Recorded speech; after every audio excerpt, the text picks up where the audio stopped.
Esse é o nosso presidente de hoje. E ainda temos mais 3 anos pela frente. É o que o Constantino disse. Tudo que este infeliz falar é só tomar o lado oposto que você estará no lado certo da história. O Lula fez a primeira aparição desde a cirurgia no quadril e a plástica nas pálpebras, né? No fim de setembro. A Janja estava lá ao lado dele, foi uma videoconferência, e o petista chamou de insana a reação israelense aos terroristas do Hamas. Eu fico lembrando que 1.500 crianças já morreram na faixa de Gaza. 1.500 crianças. Que não pediram para o Hamas fazer o ato de loucura que fez de terrorismo atacando Israel. Mas também não pediram para que Israel reagisse de forma insana e matasse eles. E o PT emitiu uma nota em que acusou Israel de praticar genocídio. Em entrevista ao site Poder 360, o embaixador de Israel no Brasil, Daniel Songini, reagiu à nota do partido. Isso é a maneira de um partido que está falando sobre direitos humanos. Esses direitos humanos, matar crianças, estuprar mulheres, esses valores do PT que eles apoiam, para mim, eles perderam isso. Perderam toda a visão da humanidade. O apoio deles para os palestinos é uma coisa. Podemos discutir isso, mas apoiar Hamas? Eles perderam isso totalmente. Mas é impressionante como o PT, o Lula, você pode tentar arrastá-lo, acorrentá-lo, amarrá-lo, tentar puxar para o lado certo, seja em que questão for, mas ele vai estar sempre, ele está sempre do lado errado. Sempre, Lacombe. Tem uma tática minha que não falha nunca. Até hoje nunca falhou. Se você está na dúvida em alguma questão, olha o que o Lula está dizendo e toma o partido contrário. Acerta 100% das vezes. Veja, ainda teve militante petista usando essa fala, essa aparição depois da cirurgia do nosso presidente, para dizer que ele chamou o Hamas de terrorista. Assunto encerrado, próxima pauta. Porque acusavam o Lula de não conseguir falar Hamas e terrorista na mesma frase, né? Mas ele só fez essa pequena concessão cínica justamente para vir com a mensagem que ele queria, que é a essência da fala: atacar Israel, condenar Israel. Israel não tem direito de defesa. No Reino Unido, teve uma jornalista que foi massacrada pelo convidado ao ficar puxando essa ladainha de proporcionalidade da reação. Não há proporcionalidade. E o entrevistado virou e falou assim, talvez se Israel invadisse a faixa de Gaza e estuprasse crianças, degolasse bebês, matasse exatamente o mesmo número de meninas numa festa rave, isso não vai existir na faixa de Gaza, né? E por aí vai. Então, tudo isso é muito ridículo, né? O argumento, entre aspas, do nosso presidente é cínico, né? As crianças, as pessoas inocentes na faixa de Gaza não pediram para o Hamas cometer esse ato de terrorismo, essa loucura. Em primeiro lugar, ele aceita como fonte, né, a quantidade de mortes que vem do próprio Hamas, que controla desde 2006, 2007, a região numa ditadura. Em segundo lugar, alguém usava esse argumento na época da Segunda Guerra Mundial contra os nazistas? Alguém virava e falava, mas os alemães não estão todos com Hitler? Veja, o Hamas está no poder desde 2006, 2007. Isso é uma pena para os palestinos que moram lá e que não concordam com esse grupo terrorista no poder, em que pese uma ou outra pesquisa mostrando mais de 50% de apoio. Eu não sei se é tão crível, porque vivem numa ditadura. Então, se você for numa favela carioca dominada pelo Comando Vermelho e perguntar, você concorda com a gestão do Comando Vermelho, é difícil a pessoa virar e falar não, né? Ela tem medo. Então, em ditaduras, não vale tanto assim a pesquisa. Mas eu não tenho dúvida que é uma parcela significativa da Palestina que está com o Hamas. Nós estamos vendo demonstração de apoio no mundo inteiro, e não só de muçulmanos. Tem a esquerda caviar do Ocidente que está realmente, de uma maneira alienada, flertando com os neonazistas de hoje. A gente entende com mais clareza hoje como é que foi possível tanta gente apoiar um insano como Hitler. Né? Então tá claro hoje. Na mídia nós vemos os jornalistas, nunca foi tão fiel, né, essa definição, jornalistas passando pano para o Hamas, padres aí, padrecos de esquerda e tudo, falando, né, chega de genocídio. Eles não estão preocupados sequer, para parecer mais imparciais, em demandar que o grupo terrorista Hamas liberte os reféns israelenses detidos lá. Não tem um desses fazendo esse tipo de apelo. Soltem os reféns, soltem os inocentes de Israel. Não tem. Por quê? Porque não se trata de buscar equivalência, proporcionalidade, evitar chacina, genocídio, coisa alguma. Se trata de destilar preconceito, ódio contra o povo judeu e o seu Estado, que é o único que não pode se defender, que é o único que não tem direito de reagir. Veja, Israel é o problema, né? Na região. Não tem paz por conta de Israel. Colonizadores estão ocupando, ocupação na faixa de Gaza que não existe porque é dominada, como eu disse, há muitos anos pelo Hamas. Vamos lá. Qual é a maior ameaça no Egito? É Israel? Não é. É a Irmandade Muçulmana. Qual é a maior ameaça no Líbano? Quem andou destruindo o Líbano e toca o terror lá? Não é Israel. É o Hezbollah financiado pelo Irã.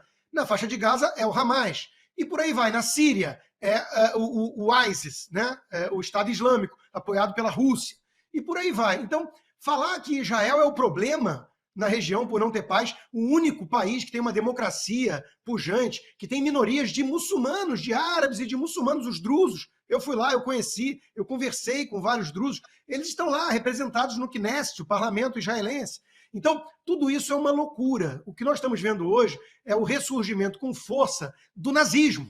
E justamente por parte daqueles de esquerda, né, que xingam todo mundo de nazista e estão agora esquecendo já as atrocidades do Hamas, não falam mais da degola de crianças, do estupro de meninas, do assassinato de idosos e ficam focando só na reação legítima de Israel, que eles não aceitam, porque eles querem, assim como o Hamas, varrer Israel do mapa e eliminar os judeus. É isso que eles querem na prática. E isso precisa ser dito.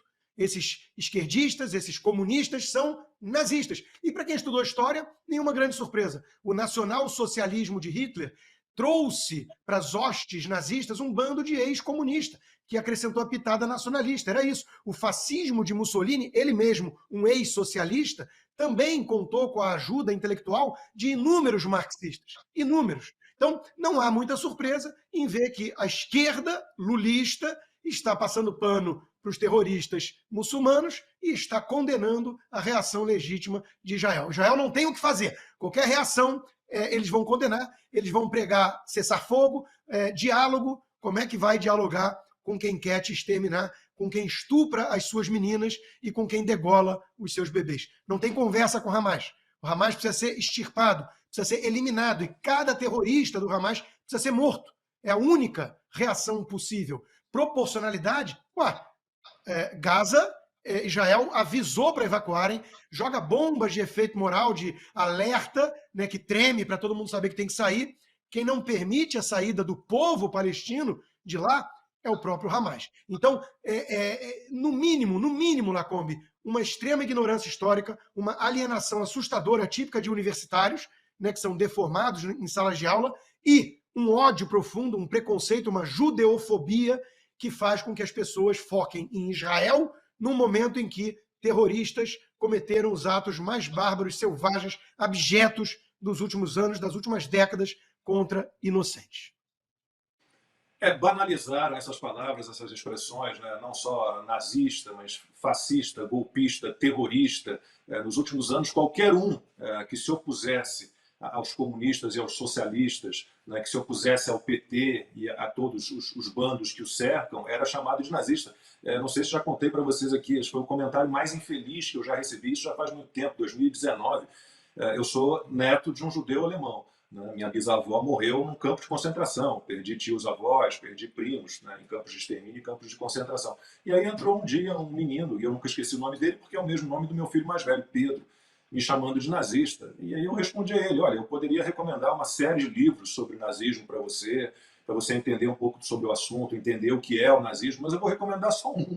Cartas de Elise, uma história brasileira sobre o nazismo, que conta a história da parte judia alemã da minha família, que foi devastada pelos nazistas. E aí o menino ficou meio sem graça. Tudo bem, eu não sabia dessa sua origem, então me desculpe, mas seu direitinho é de M.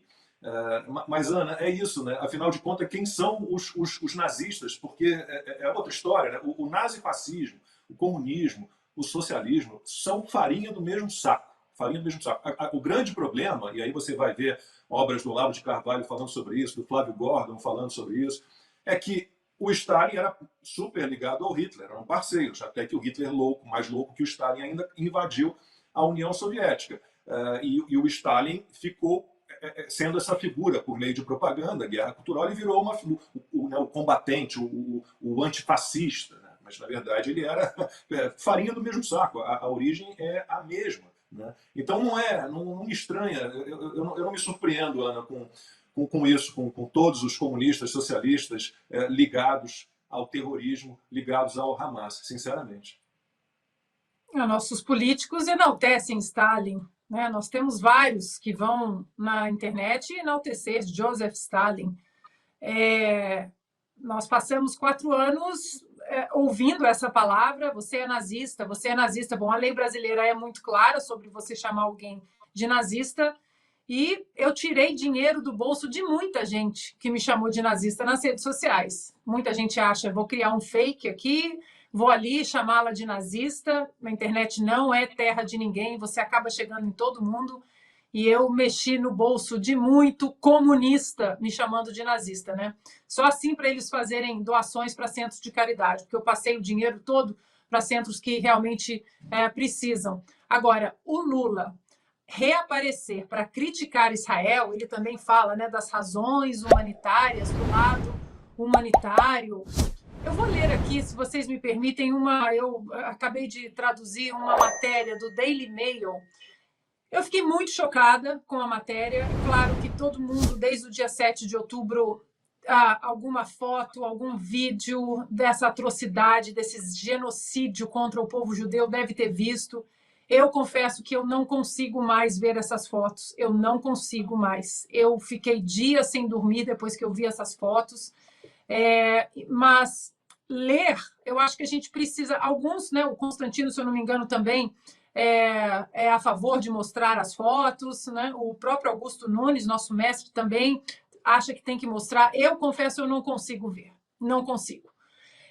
Então, mas eu acho que alguma resposta tem que ser dada do que de fato aconteceu no dia 7 de outubro desse ano, porque essa gente enlouquecida que começa a defender a Palestina, e aqui a gente sempre fala, né? Podemos discutir a história da Palestina, o Estado que os palestinos tanto pedem, mas o Hamas jamais pode entrar nessa equação, principalmente se nós estamos falando de paz ali na região. Então, eu acho importante a gente, às vezes, dar um contexto do que, de fato, o Hamas fez, e não apenas ficar falando o Hamas é um grupo terrorista. Realmente é um grupo terrorista, apesar do PT e dos seus asseclas não conseguirem falar isso. Então, vou ler rapidamente uma matéria que saiu no Daily Mail. Depois eu vi o vídeo dessa mulher falando, né, sobre essa entrevista. Ela é uma voluntária que trabalha no necrotério de uma base militar. O nome dela é Shari. E ela trabalha ali limpando os corpos, principalmente de soldados israelenses mutilados, antes deles serem enterrados.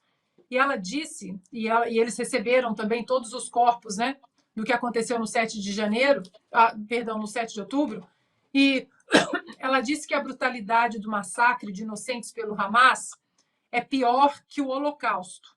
Ela disse que tem a difícil tarefa de retirar cadáveres mutilados dos sacos para que eles sejam alinhados em macas no necrotério da base militar de Shura, perto de Tel Aviv, antes de prepará-los da melhor maneira possível para os funerais. Ela também é arquiteta, mãe de 4 filhos, e ela disse ao Daily Mail: ouvi histórias sobre Auschwitz quando era criança, crescendo em Nova Jersey, mas o que eu vi aqui, com os meus próprios olhos, é muito pior do que o Holocausto. O que estes bárbaros fizeram a essas pessoas está além das palavras. Há evidências de estupros em massa tão brutais que quebraram a pelvis das vítimas. Estou falando de mulheres, avós e crianças. Nunca esperei ver o que vi aqui. Pessoas cujas cabeças foram decepadas. Mulheres em trajes de dormir acordaram e levaram tiros. Faces explodiram, cabeças foram esmagadas e seus cérebros espalhados. Desculpa, eu acho que é preciso a gente trazer isso, por mais que doa, porque não dá para assistir um homem como esse, como presidente de uma nação, falar da brutalidade de israelenses. E aí ela continua. Um bebê foi cortado de uma mulher grávida e então decapitado. Logo depois, a mãe foi decapitada. Mulheres e crianças queimadas até virar carvão. Corpos assassinados com as mãos amarradas nas costas. Minha mãe e minha avó são sobreviventes do Holocausto. Eles foram os únicos membros da família que saíram vivos de Auschwitz depois de terem sido retirados de suas casas na Tchecoslováquia. Todos os seus irmãos, irmãs, tios e tias foram assassinados lá. Das mais de 1.400 vítimas do cruel ataque do Hamas em 7 de outubro, cerca de 200 foram tão gravemente mutiladas e queimadas que só puderam ser identificadas por DNA. E aí ela finaliza: todos os dias recebemos mais cadáveres. Ontem à noite recebemos mais 73 corpos mutilados. Vimos evidências de tortura e selvageria. Temos mais bebês com a cabeça decepada, corpos sem mãos, sem pernas, sem genitais. É difícil até continuar diante de um vídeo de um presidente de uma república que deveria ser uma república livre, democrática, que protege os pilares democráticos da liberdade das pessoas, da liberdade religiosa. E nosso presidente abraça o grupo terrorista Hamas, abraça o Irã, que financia esse tipo de barbárie que eu acabei de ler. Esse é o nosso presidente de hoje. E ainda temos mais 3 anos pela frente. É o que o Constantino disse. Tudo que este infeliz falar é só tomar o lado oposto que você estará no lado certo da história.